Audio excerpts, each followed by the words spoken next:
RK HIV AIDS research and care centre દ્વારા છેલ્લા 25 વર્ષોથી સમગ્ર ભારત દેશમાં આદિવાસી અને ગામડિયા વિસ્તારમાં આરોગ્ય કેમ્પનું આયોજન કરી રહ્યા છે, ત્યારે આ વખતે તાપી જિલ્લાના ઉચ્છલ તાલુકામાં આ હેલ્થ ચેકઅપ કેમ્પનું આયોજન કરવામાં આવ્યું હતું। RK HIV AIDS research and care centre દ્વારા છેલ્લા 25 વર્ષોથી સમગ્ર ભારત દેશના આદિવાસી અને ગામડિયા વિસ્તારમાં મહા આરોગ્ય શિબિરનું આયોજન કરી રહ્યા છે, ત્યારે આ વખતે આ સંસ્થા દ્વારા ફ્રી મેગા હેલ્થ ચેકઅપ કેમ્પનું આયોજન તાપી જિલ્લાના ઉચ્છલ તાલુકામાં કરવામાં આવ્યું હતું।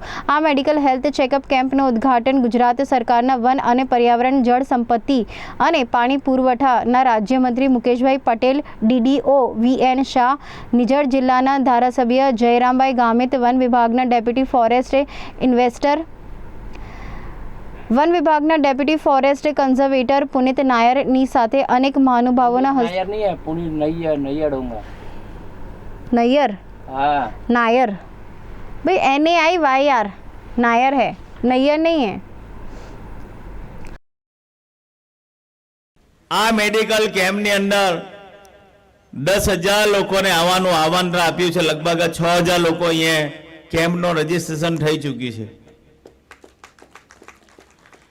આજે જોઈએ છે કે આદિવાસી વિસ્તારની અંદર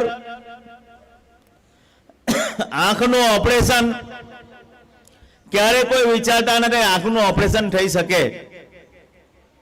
બિચારો આદિવાસીની અંદર 50, 60, 65 વર્ષની ઉંમર થાય ત્યારે એને એવું થાય કે કદાચ ઉંમર થઈ હોય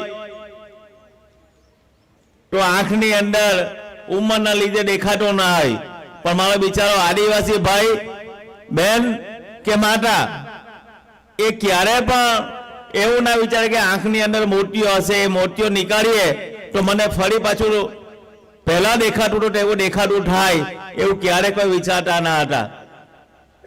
પરંતુ આજે તેજસ હોસ્પિટલ સાથે મળીને આરકે વાય ટ્રસ્ટ મળીને આજે 7,000 ચશ્માનું વિતરણ પણ આપને થવાનું છે। મિત્રો 7,000 લોકોને ચશ્માના વિતરણ સાથેના નાના મોટા બેટાલા નંબર હોય તો આ બધી સેવાઓ અહીંયાથી ઉપલબ્ધ થવાની છે।